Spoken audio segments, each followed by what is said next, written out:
A los muy buenos domingueros, bienvenidos al Toro por los Cuernos. En esta semana vamos a hablar de la historia de una rivalidad, la que sostuvieron el Niño de la Capea y Julio Robles. Antes de comenzar con el programa de esta semana, no olvides suscribirte a nuestro canal para no perderte ninguna de nuestras ediciones. Y si quieres que YouTube te avise cuando publiquemos un programa, activa la campana.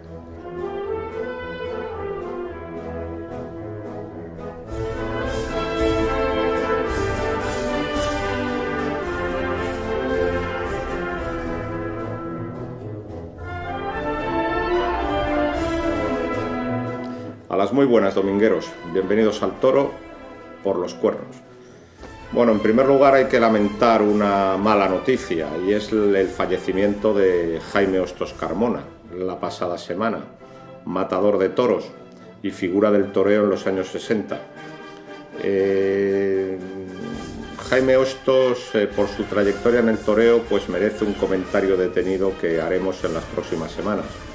Pero aquí pues vamos a trazar, aunque sea muy rápido, pues una pequeña pincelada sobre lo que fue en el toreo.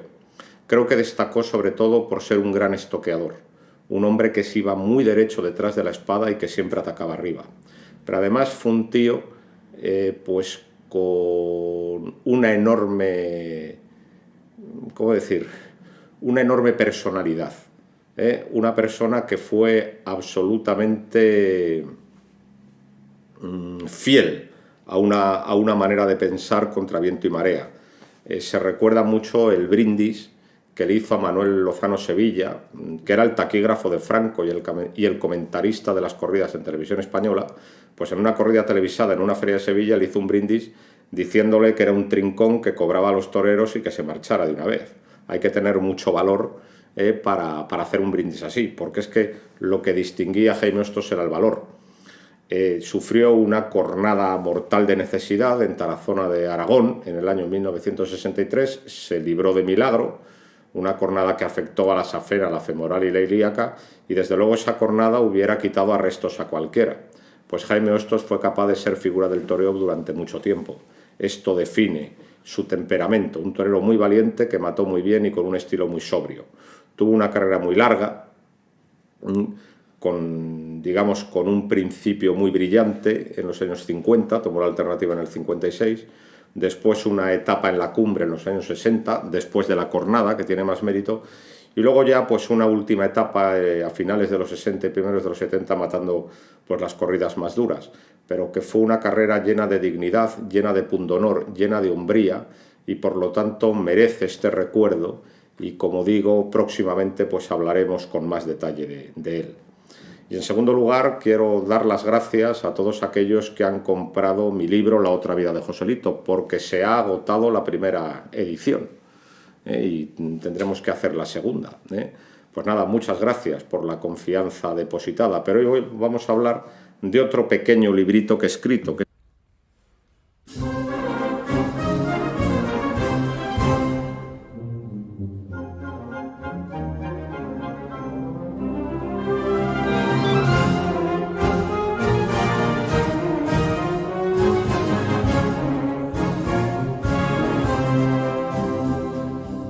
Tú fíjate esto, te voy a contar una cosa que no sabes. Yo he hecho pasillo en Madrid.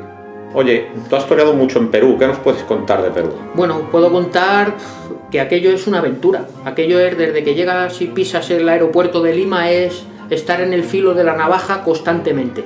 Y como digo, los toreros de ese aire vertical, de ese aire de ciprés, pues siempre me han gustado mucho, que son toreros que muchas veces han sido tachados de fríos. Su toreo quizá es demasiado, ¿cómo decir?, demasiado geométrico, demasiado lineal, sin la voluptuosidad de la línea curva, pero a mí son toreros que me han encantado. Y dentro de mis debilidades, sobre todo tengo dos, que son Joaquín Bernado y José Fuentes.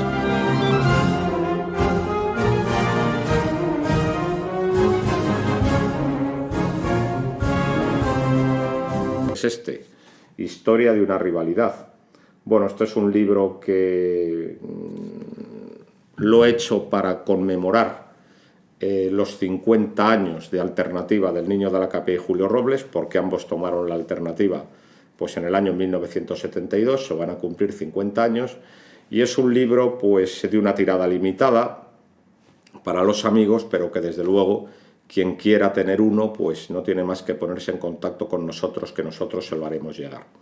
Elegí este tema, como digo, por lo redondo de la efeméride. Se van a cumplir 50 años de la alternativa. También elegí el tema por mi relación con Salamanca, claro, que es el lugar pues donde estoy habitualmente.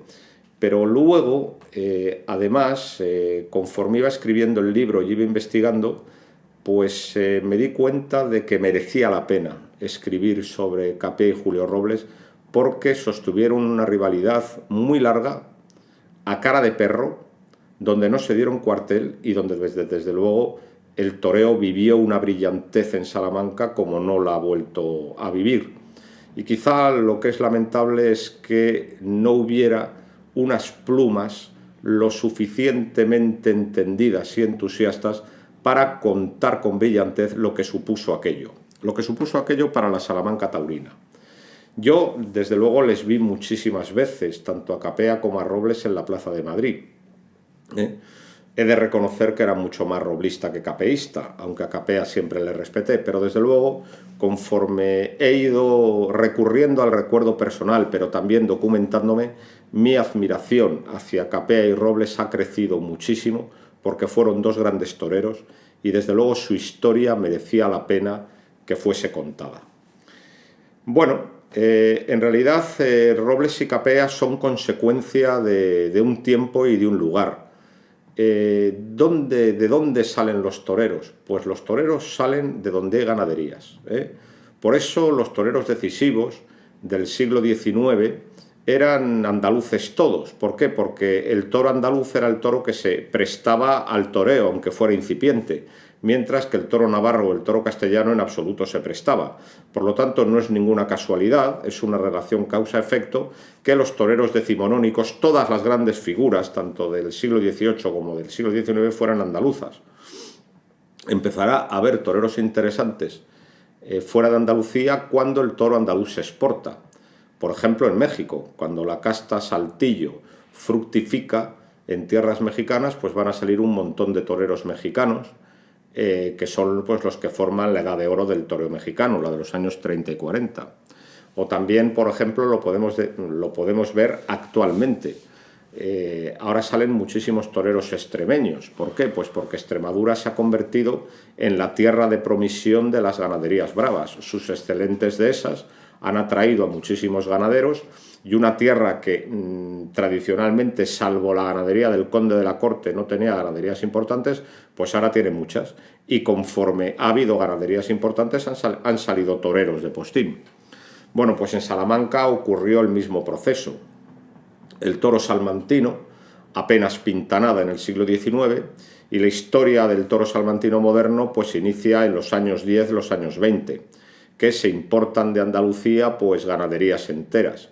Estas ganaderías importadas pues empezarán a aparecer en las ferias pues en los años 30, y la época dorada del toro salmantino será en los años 40, 50 y 60. Por tanto, en cuanto hay toros que embisten bien y muchas ganaderías en Salamanca, muchísimos chavales salmantinos querrán ser toreros. La primera figura que da Salamanca es Jumillano, un torero de un paso muy fugaz por el escalafón en los años 50, pero que fue figura. Pero de ese tiempo también hay toreros interesantes, como puede ser Victoriano Posada, o un poco después, como puede ser también, por ejemplo, Flores Blázquez o Paco Pallarés, pero la gran figura del toreo salmantino va a ser Santiago Martín el Viti. Santiago Martín el Viti es un injerto entre lo mejor de Belmonte, el temple de Belmonte, y el temple de Domingo Ortega también, y la postura y la sobriedad de Manolete, ¿no? Un torero muy clásico y que va a ser un referente durante muchísimos años, ¿no? Y después del Viti, a finales de los años 60, se empieza a hablar de dos novilleros salmantinos que se llaman Pedro Gutiérrez Moya, Niño de la Capea, y Julio Robles. Ambos tomarán la alternativa en 1972 y junto al Viti formarán el gran triunvirato de figuras salmantinas, todavía no superado. Robles y Capea van a torear con el Viti pues del año 1972 al año 1979, pero cuando se retira el Viti no va a existir ningún problema en la feria de Salamanca, porque Capea y Robles se van a bastar solos para mantener a la feria en todo lo alto, durante todos los años 80. Como digo, se empieza a hablar de Robles y Capea a finales de los años 60. Empiezan a ser habituales de los tentaderos salmantinos y ya desde el principio se habla de que hay un chico con mucha clase que se llama Julio Robles, que a pesar de haber nacido de modo circunstancial en Fontiveros, provincia de Ávila, pues vive en la Fuente de San Esteban, en Salamanca, y también se habla pues, de un chico muy listo, que es muy despierto, que ve las cosas con mucha claridad, y que se llama Pedro Gutiérrez Moya, pero se anuncia el niño de la Capea porque ha salido de una escuela taurina que había en los alrededores de Salamanca que se llamaba La Capea. Pues Julio Robles y Niño de la Capea debutan con picadores en 1970. Julio Robles debuta en Lérida, sí han oído ustedes bien, en Lérida, el 10 de mayo del 70, y Capea debuta con caballos en Salamanca el 17 de junio de 1970. Y ese mismo año en Ciudad Rodrigo se encuentran por primera vez, en una novillada con picadores. Desde el primer momento tienen buen ambiente de novilleros y en el año 71 torean mucho, ambos. Muchas novilladas. Se presentan en Madrid el 11 de junio del 72 con muchísimo ambiente, prácticamente la plaza se llena y con la alternativa ya anunciada para unos pocos días después. Torearon una novillada de Juan Pedro Domecq con Angelete. A Angelete le cogió el primer novillo y eso hizo que Julio Robles tuviera que matar 3.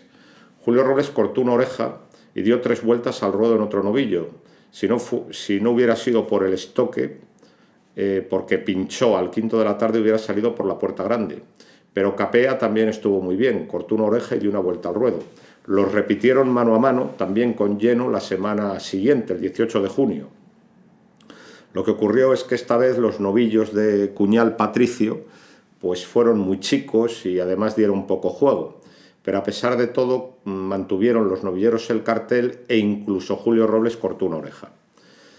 Niño de la Capea toma la alternativa al día siguiente, el 19 de junio del 72, en la corrida de la Liberación de Bilbao, que era una corrida en Bilbao con mucho caché, porque se celebraba el aniversario de la entrada en Bilbao de las tropas nacionales, que fue un 19 de junio de 1937. Pues el 19 de junio del 72 toma la alternativa el Niño de la Capea en Bilbao, y precisamente en Bilbao porque en esa plaza había tenido grandes tardes como novillero.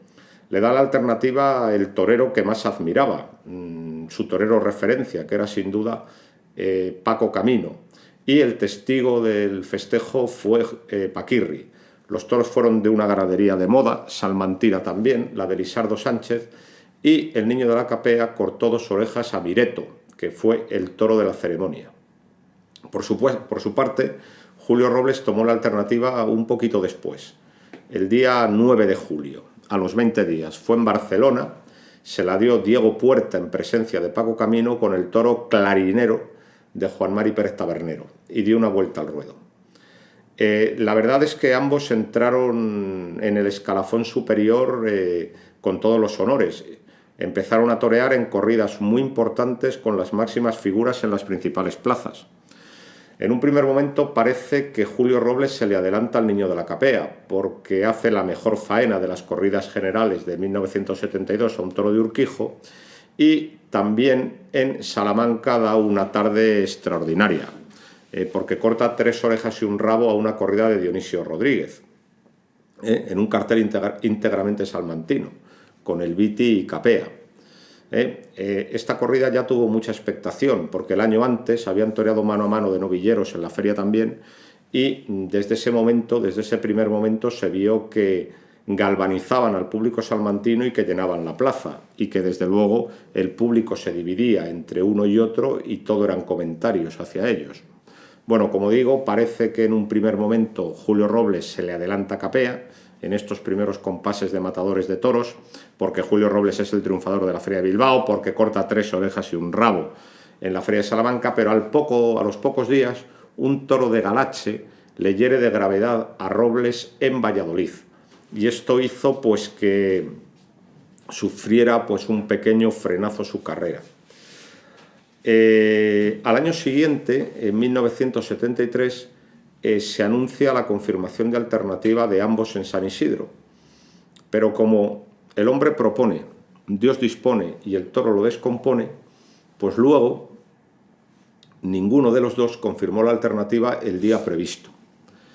La confirmación de alternativa de Capea era una confirmación de superlujo, porque le iba a confirmar la alternativa en principio Luis Miguel Dominguín, nada más y nada menos, que además reaparecía en Madrid después de 13 años de ausencia.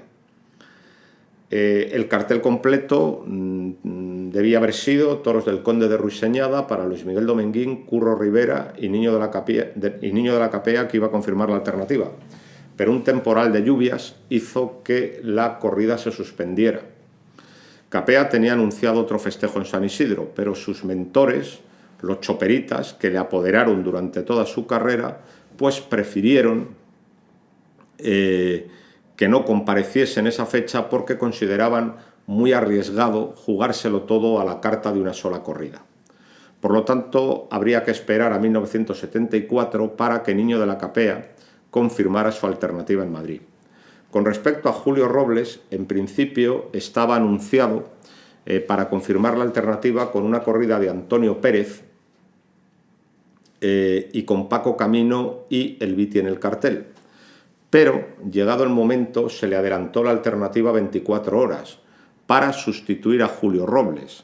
Para sustituir a Paquirri. Paquirri argumentó una gastroenteritis. Parece que las relaciones con Nueva Plaza de Toros de Madrid y Sociedad Anónima no eran las mejores. Paquirri, como digo, argumentó una gastroenteritis, se cayó del cartel y entonces llamaron a toda prisa a Julio Robles para rellenar el cartel y confirmar la alternativa.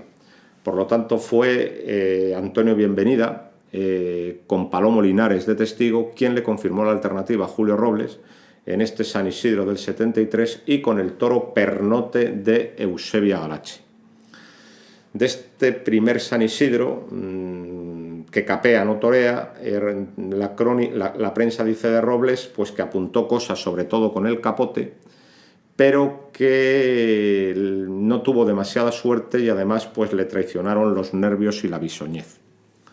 Finalmente, el Niño de la Capea va a confirmar la alternativa en la Feria de San Isidro del año 74 con el toro Girón de los herederos de Atanasio Fernández en una tarde triunfal con Palomo Linares y con Paquirri.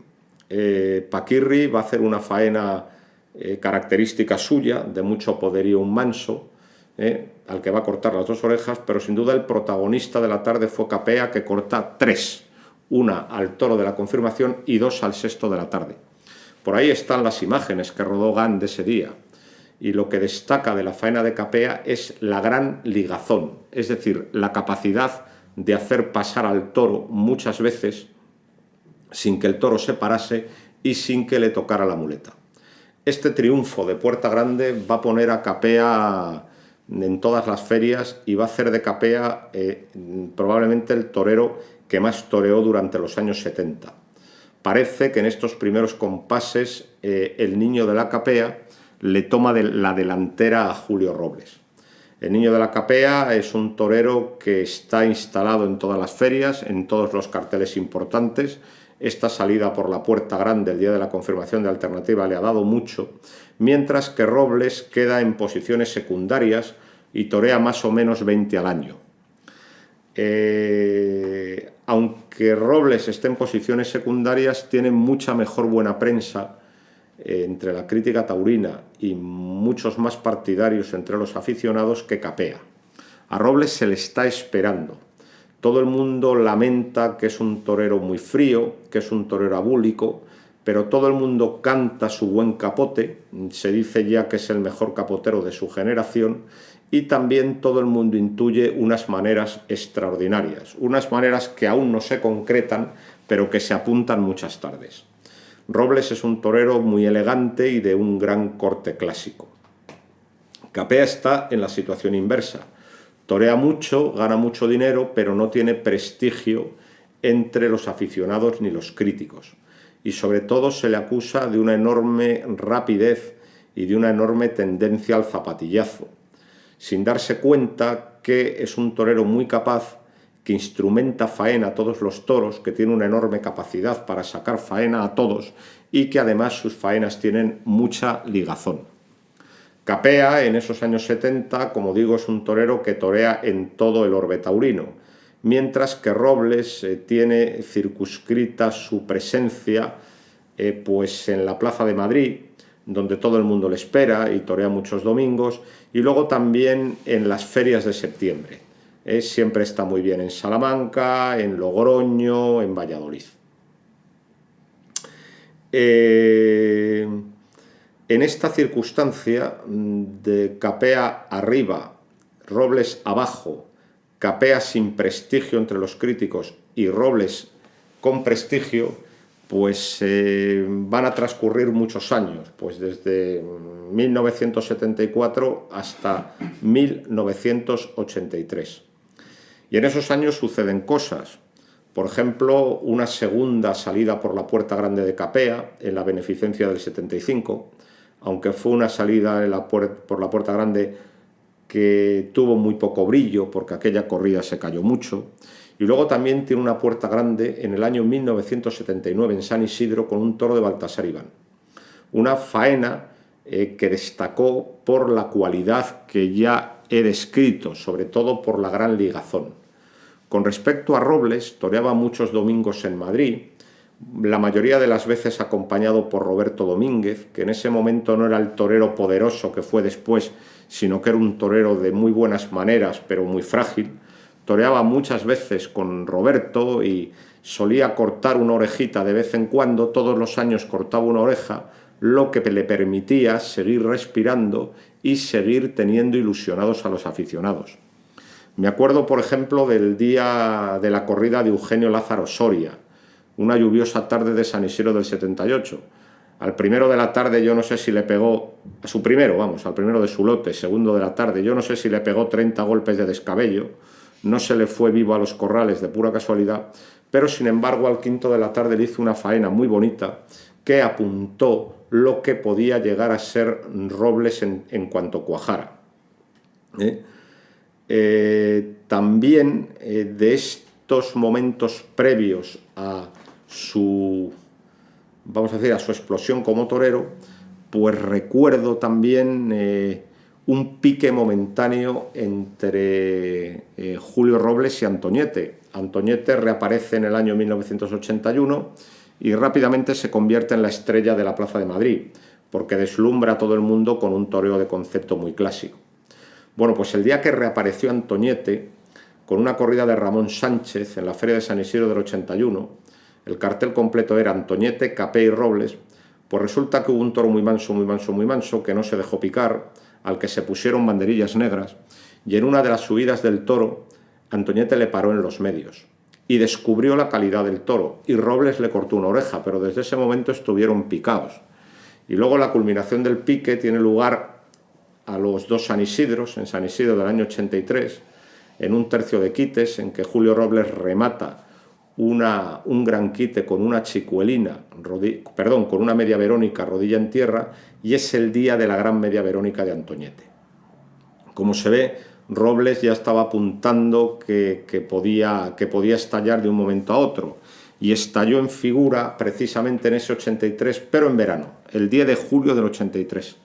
El cartel fueron toros de Jiménez Pascual para Antoñete, Manzanares y Julio Robles, porque don Manuel Martínez Flamarique Chopera tenía el suficiente talento y la suficiente capacidad para anunciar esa clase de corridas de toros en pleno verano y que la plaza se llenara. Bueno, la corrida, como he dicho, era de Jiménez Pascual, pero se remendó con dos toros del puerto de San Lorenzo y a uno de ellos, llamado Cigarro, le cortó Julio Robles las dos orejas, lo que le permitió salir por la Puerta Grande. Sería la primera de las tres puertas grandes que tuvo en Madrid. Y sobre todo se vio una faena redonda que era lo que todo el mundo llevaba esperando desde hace años. Aunque para mi particular punto de vista creo que fue mejor faena la que hizo un año después a un Atanasio el 1 de julio, un toro que se llamó Yeguerizo. Le cortó una oreja nada más, porque por aquel momento la plaza de Madrid era muy dura, pero yo creo que es la mejor faena que ha hecho Robles en Madrid con una gran mano izquierda.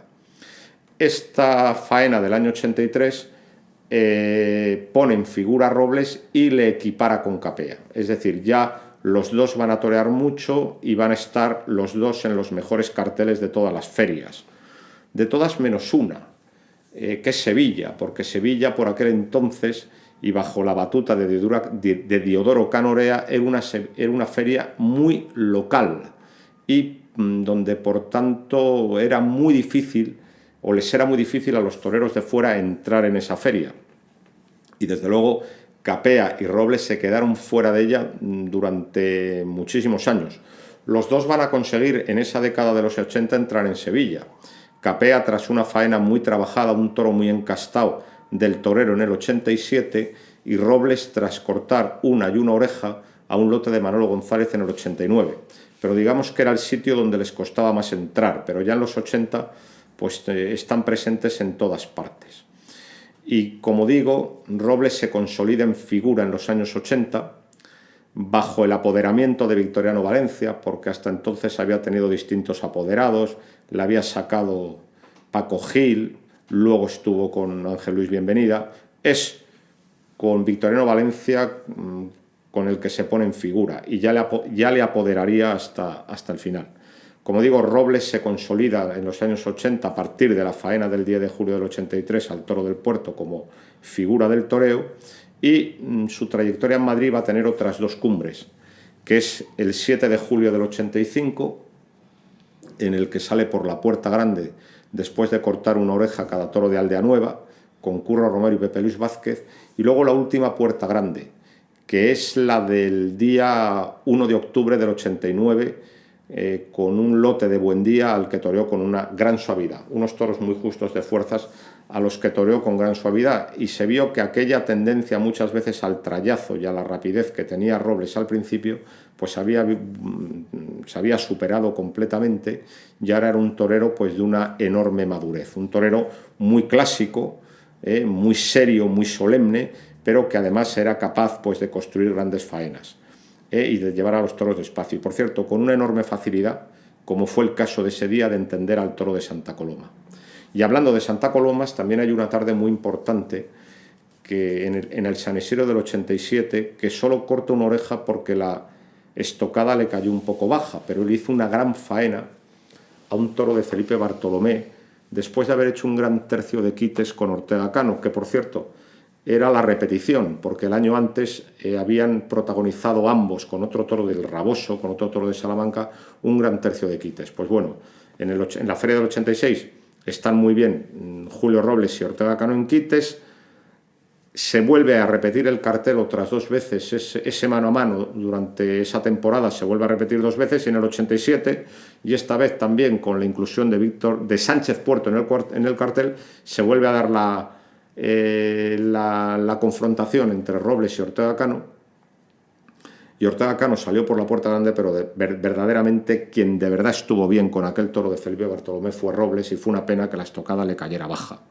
Robles en ese momento pues era uno de los toreros más del gusto de Madrid, pero en los años 80 Capea no se ha quedado quieto ni se ha estancado, sino todo lo contrario, ha alcanzado también una gran madurez profesional. Hay un día y un toro, es un 27 de mayo del 83, un toro salpicado de José Luis Marca, al que Capea le corta una oreja, y que es una oreja que fue muy poco cantada por la prensa, pero todos los buenos catadores del toreo se dieron cuenta que Capea había toreado aquel toro muy despacio. Aquel Capea rápido y ligero se había transformado en un torero que toreaba muy despacio y además con un muletazo muy mandón y muy profundo por abajo. Quizá la clave estuvo en México. La relación de Capea con México era muy antigua, porque incluso confirmó la alternativa en la Monumental de México antes de confirmarla en Madrid, el invierno antes, e incluso había cortado un rabo ya, pero es en esa época, de principios de los 80, cuando Capea tiene pues las mejores temporadas en México, donde se encuentra como torero, y precisamente yo creo que será en México el sitio, en la Monumental de México, donde haga la mejor faena de su vida, a un toro castaño de Garfias, que se llamó Samurai, un 4 de mayo del 86, y que desde luego quizá haya sido la faena más completa, más larga y más pinturera que ha hecho nunca Capea, y cuando más se ha parecido a su torero referencia, que es Paco Camino, porque evidentemente el torero referencia de Capea era Camino, igual que el torero referencia de Julio Robles era Albiti. Bueno, pues como digo, en esa faena del 83, Capea corta una oreja, pasa desapercibido para el conjunto de la crítica, pero todo el mundo se da cuenta que ha toreado un toro muy despacio. No todo el mundo, perdón. Todos los buenos catadores se dan cuenta de que ha toreado un toro muy despacio. Al año siguiente en San Isidro está muy bien con un toro de Dionisio Rodríguez, que por cierto le coge al matar en una estocada de toma y daca, corta una oreja, pero la explosión llega en la Feria de San Isidro del 85. Un 4 de junio con un toro en Sabanó de Manolo González que se llamó Cumbreño, un toro muy Núñez, muy astifino y que fue un toro muy fiero, porque de eso se habla muy poco, pero yo creo que una de las características del encaste Núñez es la fiereza, Es un toro muy exigente, no es una babosa. Y salió un toro, como digo, muy fiero, un toro ensabanado, un toro que hubiera desbordado a cualquiera, pero a Capea no le desbordó, porque le impuso un toreo muy mandón y muy por abajo. El toro no aguantaba, debido a su fiereza, un movimiento mal hecho, pero Capea lo pudo con una enorme rotundidad por abajo y además le mató recibiendo y le cortó 2 orejas indiscutibles. Y luego, claro, al hablar del paso de Capea por Madrid, también hay que hablar de las 2 faenas a los 2 toros de Sepúlveda. 2 mansos muy en Atanasio, en la feria del 85 y el 86, a los que en el terreno que el toro eligió, en las tablas, impuso una gran faena. También me acuerdo de una faena muy buena, aunque solo fuera de una oreja, a un toro muy fiero de Baltasar Iván en San Isidro del 86. Como se ve, la trayectoria de Capea en los 80 en Madrid es muy importante, y sin ser un torero especialmente querido, un torero al que se le exigía mucho. Y quizá la faena cumbre de Capea en Madrid va a tener lugar el 28 de junio del 88. Fue la corrida de la prensa y aquel día Capea se encerró con 6 toros de Victorino Martín, en un gesto que sin duda lo que quería era resaltar su capacidad, su presencia de figura y desde luego un gesto que buscaba la consagración definitiva. Y esa consagración tuvo lugar.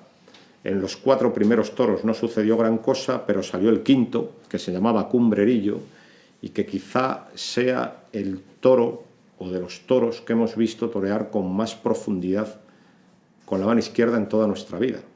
Aquella serie que le dio con la mano izquierda Capea Cumbrerillo es desde luego de lo mejor que hemos visto. No se puede torear más profundo y más por abajo. Le cortó 2 orejas, naturalmente, pero también cortó otra oreja al 6 de la tarde. Y de modo sorprendente, llegado el mes de septiembre, el 14 de septiembre se despidió en Salamanca cortando un rabo un toro de Joaquín Buendía. Luego volvería, pero la realidad es que esa vuelta no aportó nada a la trayectoria de Capea. Lo mejor de Capea terminó en el año 88. Y me acuerdo que el día antes de retirarse toreó una corrida en Salamanca de Aldea Nueva, una corrida que no salió buena, y me acuerdo que Julio Robles le brindó un toro. Y me acuerdo de la ovación de la plaza se cayó materialmente, ¿no?, de la emoción que había. Porque claro, es inevitable hablar de Salamanca y de la plaza de Salamanca y de lo que supusieron Robles y Capea para la feria de Salamanca. La feria de Salamanca siempre fue una feria de segundo orden, una feria muy corta, una feria que tenía 4 corridas o 5 y poco más. Son Capea y Robles el motor que hace que la feria de Salamanca crezca de un modo espectacular hasta llegarse a dar 10 festejos continuados, y que la plaza se llenara todos los días y que fuera más difícil encontrar una entrada en Salamanca en los años 70 y en los años 80 que en la propia Pamplona. Esto fue por obra y gracia del Niño de la Capea. Hasta el año 79 acompañados con el Viti, pero del 79 al 88 ellos solitos. Y desde luego la expectación que se vivía en Salamanca cuando toreaban Capea y Robles era tremenda. También aquí hay que apuntar una idea que he sugerido antes, pero que es muy cierta. Lo triste fue que con el ambiente que había, con los llenazos que había, con la expectación que había, lo que no hubo fueron críticos capaces de contar con grandeza lo que estaba sucediendo. Pero para la Salamanca taurina, Capea y Robles fueron muy importantes. Robles era el consentido de la plaza de Salamanca. Casi todos eran partidarios de Julio Robles y le esperaban con los brazos abiertos, mientras que Capea jugaba fuera de casa siempre. Capea siempre tenía al público en contra y tenía que hacer enormes esfuerzos para triunfar. Las corridas en que intervenían ambos eran muy eléctricas, había una enorme pasión, y esta pasión y esta necesidad de triunfar a toda costa, pues por ejemplo a Capea le costó varias cornadas. El cartel conjunto de Viti, Capea y Robles se dio 3 años, el 73, el 74 y el 79. El 73 el triunfador fue Robles con 3 orejas y un rabo. El 74 la corrida de Lisardo se cayó y el triunfador fue el Viti con una faena de las suyas, pues no dejando que se cayera un inválido al que cortó las 2 orejas. Y en el 79 otra vez fue el Viti el triunfador, dio la última lección ante un toro de Atanasio Fernández y a los pocos días se retiró definitivamente en Valladolid. Y luego con otro torero pues torearon Capea y Robles muchísimas veces y siempre en un ambiente de expectación desatada. Y normalmente, como digo, pues Capea triunfaba en contra de la plaza, lo que tiene un enorme mérito. Y Robles se cortó en estas circunstancias 2 rabos, uno en el 78 y otro en el 84. También hubo varios mano a mano, en el 80, 81, 82, 83, y siempre con malos resultados o casi siempre con malos resultados por culpa de los toros. Sin embargo, luego metieron en el cartel a Juan José, el buen torero de la Fuente de San Esteban, con toros de Jandilla, y ahí hubo varias corridas muy buenas, donde todos estuvieron muy bien. También Juan José, que toreó muy bien algún toro con la mano izquierda. Y en mi recuerdo personal, me acuerdo mucho de una corrida de Sepúlveda en el 85, en la que Manzanares cortó un rabo.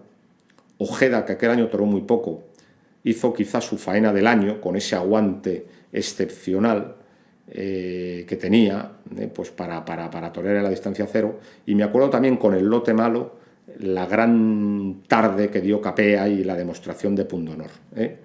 Desde luego aquellos años en Salamanca fueron inolvidables y crearon una inercia que duró pues prácticamente pues hasta bien entrados los años 2000, con una feria muy larga, con con muchos abonados, con muy buenas entradas. Lamentablemente eso se ha hundido, tristemente. ¿Cómo termina la relación de Robles y Capea? Pues de un modo triste. Cuando Robles estaba en su mejor momento, me acuerdo que en el año 90 le vi 3 corridas en la Feria de Santander extraordinarias, otra de sus plazas. Pues el día 13 de agosto de 1990, el toro timador de Cayetano Muñoz coge a Robles cuando le estaba parando con el capote muy confiado en la plaza de Bessières, Francia, le pega un volteretón y le deja tetrapléjico. Y aquí terminó la carrera torera de Julio Robles. Con respecto a Capea, reaparece en el año 91 y reaparece con mala suerte. Un toro en Sevilla, un toro muy astifino de Cebada Gago, le pega un cornalón en la pierna, una cornada gravísima, de la que nunca se recuperó anímicamente.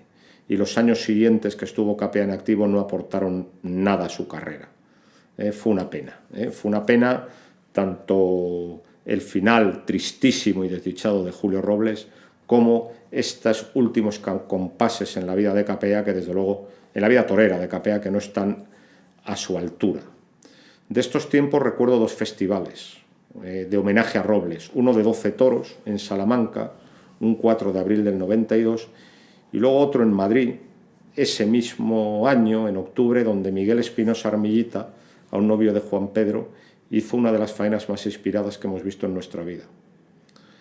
Y también hay que hablar en estos tiempos que los sinsabores que se llevaba Capea en las plazas se compensan con sus triunfos de ganadero, porque había comprado a finales de los años 70, en el año 78 y 79, una partida de reses muy selectas de Encaste Murube, y con ellas triunfó pues primero en el Festival de las Hermanitas de los Pobres en Salamanca, después en novilladas y después en corridas de toros. Hemos visto en los años 90 muy buenas corridas de a pie del Niño de la Capea. Y lo que deseamos es que ese reservorio tan selecto del Encaste Murube, pues mi deseo y el de muchos aficionados es que vuelva a lidiar en corridas de a pie y que abandone las corridas de rejoneadores en las que lleva metido durante los últimos años. Pero fue una pena el final, con Robles tetrapléjico y con Capea pues golpeado pues, por un público que no le perdonó la última reaparición. Fue una pena porque este final no estuvo a la altura de una trayectoria extraordinaria. He hecho una breve referencia de los principales hitos de Capea y de Robles en Madrid. Se puede observar la importancia, todas las cosas que han hecho ambos, que justifican una trayectoria muy buena. He hablado de su gran competencia en Salamanca también, y desde luego fueron dos toreros muy buenos, muy importantes. Capea, un torero muy poderoso y muy profundo y con mucha casta, capaz de triunfar siempre, y Robles fue un torero que fue la quinta esencia de la elegancia, un torero muy clásico, un torero al que daba gusto torear.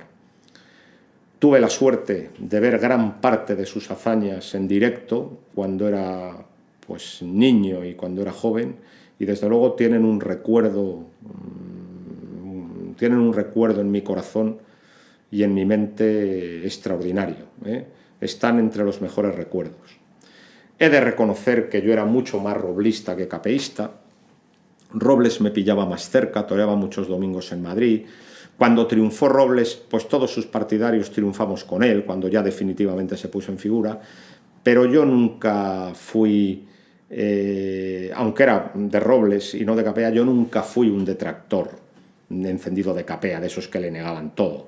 Yo me daba cuenta inmediatamente que aunque no tuviera la clase de Robles, tenía más casta que Robles, tenía más poder que Robles y era muy capaz también. Entonces yo fui un torero al que respeté mucho, y desde luego con el paso del tiempo reconozco la grandiosidad de ese gran torero que es Capea. Y luego además otra cosa, Robles y Capea están inmersos en una generación de la historia del toreo, como es la que tomó la alternativa en los primeros años 70, que tiene un gran mérito, porque es la que pagó el cambio de toro. Después de muchos años de estarse lidiando toros muy chicos, de repente empezaron a salir toros muy serios y quienes se comieron esos toros fueron los toreros de esta generación, que también, además de Robles y Capea, está representada por José María Manzanares, por José Antonio Campuzano, por Roberto Domínguez. Y luego además, otra cosa, también son los que soportan el cambio de crítica. Después de una crítica completamente vendida al torero, pues salió una crítica durísima, injusta y cruel. También el cambio en la mentalidad de la Plaza de Madrid. La Plaza de Madrid pasó de ser una plaza normal, donde se triunfaba con normalidad, a ser una plaza durísima. Y fue esta generación quien tuvo que aguantar el cambio. Y además sometidos al constante recuerdo y a la constante comparación con esos dos monstruos del toreo como fueron Paco Camino y el Viti, que era una comparación muy dura. Por lo tanto, ahora que han transcurrido tantos años y ahora que se ven las cosas con objetividad, habrá que reconocer que fue una gran generación y que desde luego tuvo mucho mérito aguantar todo aquello. Y quizá también yo lo tenga ahora mismo idealizado, porque todo lo que transcurre durante la infancia y primera juventud pues se recuerda después con mucho cariño, pero haciendo un esfuerzo de objetividad yo creo que todo el mundo tendrá que reconocer el mérito de estos toreros. Y desde luego Julio Robles pues ha sido uno de los toreros que más me ha gustado en mi vida y que más he adorado en mi vida, y Capea ha sido y es uno de los toreros a los que más he respetado. Y nada más. Les vuelvo a enseñar el librito. Si ustedes quieren tener uno, pues lo único que tienen que hacer es dirigirse a nosotros, que nosotros se lo proporcionaremos. Creo que era de justicia, ahora que se van a cumplir los 50 años de alternativa de estos dos fenómenos, que se hiciera un recuerdo y que se hablara de ellos. Muchas gracias por su atención y sigan viendo al toro por los cuernos.